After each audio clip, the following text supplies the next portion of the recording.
Assalomu alaykum deb salom berib turibdim. O devor ko'rib turibsizlar, mana qiyshayib bir tomonga masjid bo'ldi. Tekislaymiz xullas kelam mana.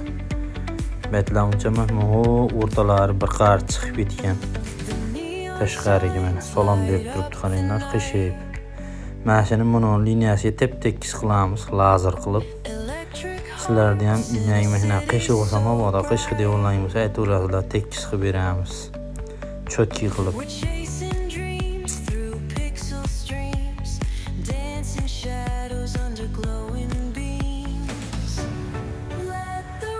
Şu vaqt qilsa bo'lardi deb aqlli qilib kaminga kirib yozib shartmas. Bu devor shu vaqt bo'lmaydi, juda qalin.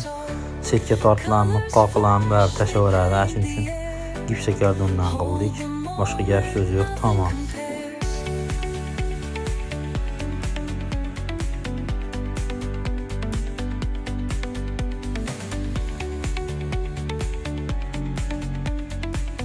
Kimga shunaqa xizmatlar kerak bo'lsa, aytaverasizlar. Xullas sog' bo'lasizlar. Mabodo yoqqan bo'lsa, tortinmanglar, bosib qo'yinglar.